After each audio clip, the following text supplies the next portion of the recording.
On Friday afternoon, May the 16th, around 4:15 in the afternoon, Tara Williams arrived at her 3-year-old son's daycare to pick him up.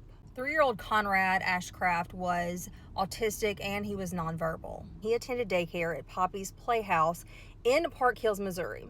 And when Tara arrives, she is told by staff that Conrad had never woken up from his midday nap.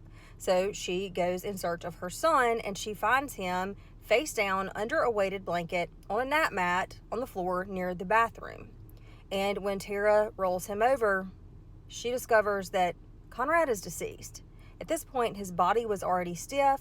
He already had discoloration in his face and the front part of his body from being face down on that nap mat for hours, deceased. As you can imagine, she starts screaming and crying. She gets staff's attention.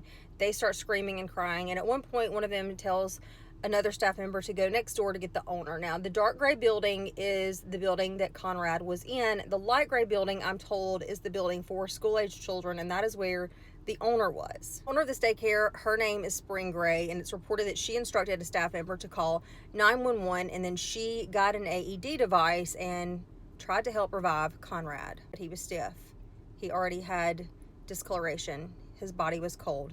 He was not breathing, which all indicate that Conrad had been deceased for several hours. Like I said, this was at 4:15 in the afternoon, so there were multiple other parents arriving at the same time to pick up their children and saw every bit of this trauma and tragedy unfold firsthand. It's reported that EMS arrived within minutes and that one of them grabbed Conrad in his arms and ran him out to the ambulance. And it's alleged that it was overheard that a staff member told officials that Conrad did not want to take his midday nap. So allegedly, he was covered with a weighted blanket and he was physically held down until he was still. Those are the allegations.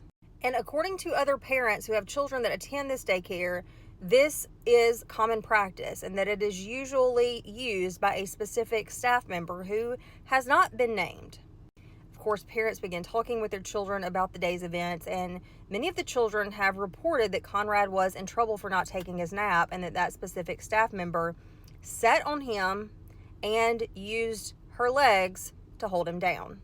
As you can imagine, there's a ton of outrage surrounding Conrad's death, and there is an ongoing investigation by law enforcement, but also by the Office of Child Care Compliance and Regulation. And as of right now, I believe that they are waiting on the results of an autopsy to determine the exact cause of death of Conrad Ashcraft. The Daily Journal Online reported that a parent shared 2 communications that were sent out by the owner. That first message basically said that she's sure that all of the parents are aware that there was a medical emergency at Poppy's Playhouse on Friday and that she can assure them that she and her staff followed protocol and took all protocol measures and that they would be closed until further notice, and as soon as she could share more information with them, she would. The second message basically said the same thing as the first message. She said that she was beside herself. She couldn't even think clearly, and again assured parents that she and the staff followed protocol and did everything that they could. There is a second Poppy's Playhouse location. It's my understanding that that second location is open today, but the Park Hills location remains closed. I sincerely hope that law enforcement does a full and complete investigation into the death of this baby boy, this toddler boy, Conrad Ashcraft, and I hope that anyone who played a part in his death is held responsible.